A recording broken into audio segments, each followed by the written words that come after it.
हाय बिचवारी, welcome back to the channel. This is your super educator Shipra Mishra and आज मैं आपको बताने वाली हूँ 5 ऐसी गलतियों के बारे में जो हम लोग हर एग्जाम के अंदर करते हैं।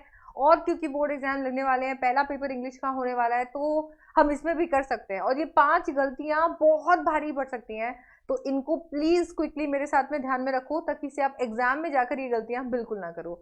सबसे पहला प्रॉब्लम है कुछ नहीं आता एटीट्यूड के साथ में हॉल में एंटर करना। अपने घर से छोड़कर और जैसे ही जाओ हॉल में, सेंटर पे जा रहे हो, वहां पर जाते ही पहले तो अपने कान बंद कर लो। आपको किसी की बात सुनने की जरूरत नहीं है। ये पढ़ा क्या, वो पढ़ा क्या, ये आता है क्या, वो आता है क्या, नहीं। आराम से अपने जो भी रिवीजन नोट्स है, चीट शीट है, आराम से उनसे जितना थोड़ा बहुत रिवाइज करना है आराम से रिवाइज करो। बात खत्म, बात खत्म। इसके बाद में रिलैक्स हो जाओ। अब बिल्कुल ये मत सोचो कि मुझे कुछ नहीं आता यार, ये तो ये हो गया कि तुम जा ही हारने के लिए रहे हो। ऐसा लग रहा है एज इफ आप यहाँ पर जा रहे हो बैटल के अंदर ये सोच के मैं तो हारूंगा। अगर आप इस माइंडसेट के साथ में जाओगे तो फिर कुछ भला तो हो ही नहीं सकता ना। मतलब इससे तो आप कुछ कर ही नहीं सकते हो। यहाँ पे तो आपने तय ही कर लिया है कि मुझे कुछ नहीं आता, तो पेपर में जाओगे तो कुछ ही नहीं आएगा। ऑप्टिमिज्म के साथ में एंटर करने का, मैंने सब पढ़ा है, मुझे सब आता है, मैं हर क्वेश्चन को काम माइंड के साथ में बट एकदम स्पीड में टैकल करूंगा। अपने दिमाग को एकदम काम रखूंगा। बिल्कुल कभी भी ऐसा नहीं सोचूंगा मुझे कोई चीज नहीं आती। मैं हर क्वेश्चन का आंसर आराम से कर सकता हूँ। मैंने सब कुछ पढ़ा है, मैंने मेहनत की है, मैंने साल भर दिया है इस सब्जेक्ट को। ठीक है। ये जैसे तुम अपने आप को बोल देते हो ना एक बार, आपको आप अपने आप में रिलैक्स हो जाते हो। अब आपको कोई टेंशन नहीं है। और सबसे पहली चीज अपने दिमाग में ये होनी चाहिए, मैं जो कर रहा हूँ अपने लिए कर रहा हूँ। तो अब फिर बाकी कुछ है ही नहीं। अब कुछ नहीं है, आराम से जाओ, पेपर को एंजॉय करो। जब तुम इस एटीट्यूड में आ जाते हो, तुम्हें नहीं आते हुए क्वेश्चंस भी आने लगेंगे। बट अगर तुम इस एटीट्यूड के साथ क्लास में एंटर करे हो ना कि मुझे कुछ नहीं आता है, और वो पेपर तुम्हारे सामने आ गया, शायद कुछ ऐसे क्वेश्चन होंगे जो बाद में तुम मेरे पास में आओगे और मैं बोलूंगी अरे यार ये तो मैंने तुम्हें बताया था ना। And you will be like हाँ मैम, ये तो आपने मुझे बताया था। और वो एटीट्यूड के साथ में तुम्हारा परसेप्शन ऑलरेडी कलर हो चुका होगा और तुम उसे नहीं कर पाओगे। तो बहुत ज्यादा जरूरी है एक पॉजिटिव एटीट्यूड के साथ में शुरुआत करना। दूसरा सबसे बड़ा प्रॉब्लम है पूरे के पूरे पेपर को पढ़ देना। 15 मिनट का रीडिंग टाइम आपको दिया जाता है, आई अग्री। बट अगर उस 15 मिनट के रीडिंग टाइम में अगर आप पूरा पेपर पढ़ लेते हो और उसके बाद आंसर कर लेते हो, भाई कैसे हो सकता है? 15 मिनट आपको 3 घंटे दिए हैं एक पेपर को सॉल्व करने के लिए। आपको क्या लगता है 15 मिनट इतने सारे क्वेश्चंस को पढ़ने के लिए इनफ है? ऐसा नहीं है। ये 15 मिनट के अंदर आप पेपर को स्किम कर लेते हो और प्री कंसीव्ड नोशंस के बेसिस पे कुछ और नोशंस क्रिएट कर लेते हो, मिसकंसेप्शंस क्रिएट कर लेते हो। मतलब 15 मिनट के अंदर आप पूरा पेपर अच्छे से नहीं पढ़ सकते हो, एक एक डिटेल नहीं देख सकते हो, बट वो 15 मिनट में स्किम करने से अब आपके दिमाग में रहेगा मुझे क्वेश्चन नंबर 4 नहीं आता। मैं प्रॉमिस करके आया था अपने आपको कि मुझे 100% स्कोर करना है, अब तो मुझे क्वेश्चन नंबर 4 नहीं आता, क्या होगा?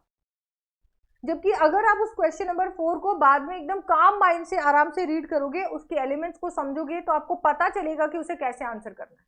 तो प्लीज मेक श्योर कि आप पूरे पेपर को एक साथ मत पढ़ो। मैं आपको एडवाइस करूंगी कि एक क्वेश्चन को पढ़ो और फिर उसका आंसर करो। फिर भी अगर आप उन 15 मिनट्स को बहुत अच्छे से यूज करना चाहते हो तो आप एक सेक्शन को टारगेट कर लो। जैसे रीडिंग सेक्शन को टारगेट कर लिया, राइटिंग सेक्शन के फर्स्ट 2 क्वेश्चंस को टारगेट कर लिया, या लिटरेचर सेक्शन के सिर्फ एक्सट्रैक्ट्स को टारगेट कर लिया।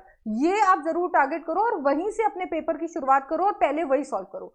पूरा का पूरा पेपर पढ़ने की बिल्कुल भी जरूरत नहीं है, नहीं तो सारे टैब्स खुल जाएंगे, सब कुछ मिक्स हो जाएगा और फिर आप एकदम से जब लिखने बैठोगे, डेवलपमेंट करोगे आंसर्स का, ब्लैंक हो जाओगे।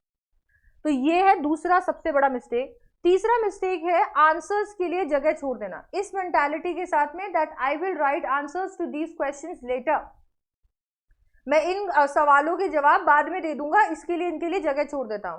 अरे यार मेरे को पता है कि आप बहुत इस चीज को लेकर विजिलेंट रहोगे, आपको पता रहेगा आपने स्पेस छोड़ रखी है, आप बाद में उसके अंदर आंसर करोगे, नहीं कर पाए तो अगर मान लेते हैं कि आगे के क्वेश्चंस के डेवलपमेंट में इतना टाइम लग जाता है कि पीछे तुम्हें इतना टाइम ही नहीं मिलता है कि तुम जो क्वेश्चन छोड़ के आए हो उनके आंसर्स तुम लिख सको, हाँ उतना टाइम ही नहीं है, तो फिर क्या करेंगे हम? क्या ऑप्शन है हमारे पास में? कोई ऑप्शन नहीं है। वो ले गए टीचर पेपर, और पेपर टीचर ले गए हैं, और मैं अगर मान लो एग्जामिनर हूं, आप खुद अपने आप को एग्जामिनर पिक्चर करके देखो।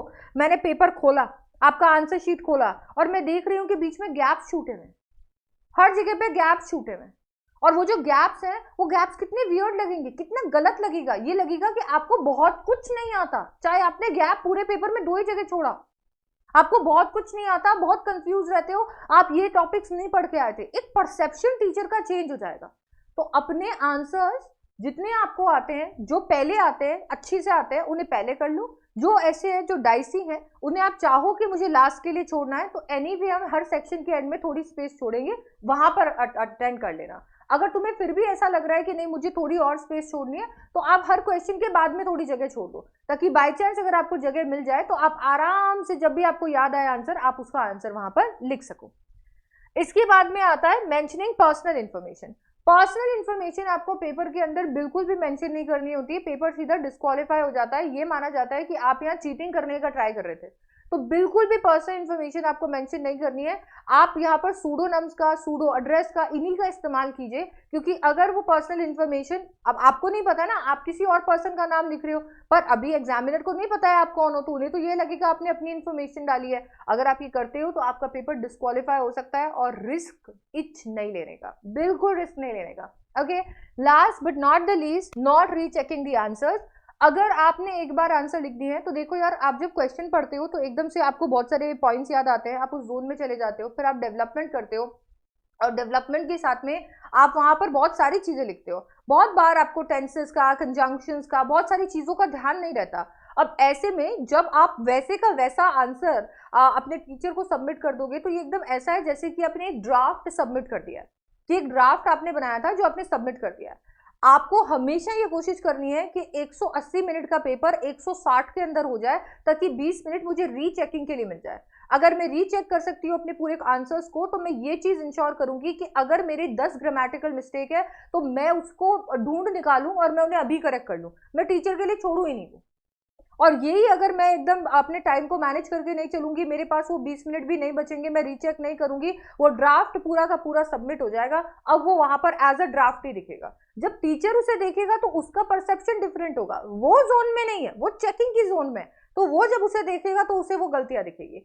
एंड ट्रस्ट मी, आप अभी एक आंसर लिखकर देख लो, अभी एक आंसर लिखो, एंड उसके बाद में 3 घंटे के बाद में उस आंसर को चेक करना, आप खुद अपनी गलतियां निकाल दोगे।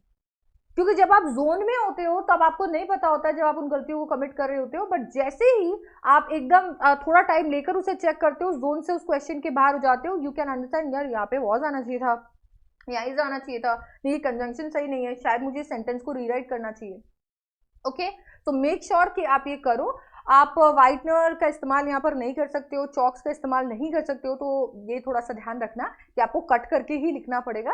आप चाहो तो स्टार्स बना सकते हो, इंडिकेशंस दे सकते हो क्वेश्चन के अंदर कि ये वाला पॉइंट कहाँ पर लिखा हुआ है। इसीलिए मैं सजेस्ट करती हूँ कि हर एक जो आपका आंसर है उसके साथ थोड़ी स्पेस छोड़ दो, ताकि जब आप वापस से चेक करो और कुछ गलती सामने आए, तो उसके अंदर आप बाकी का आंसर लिख सको।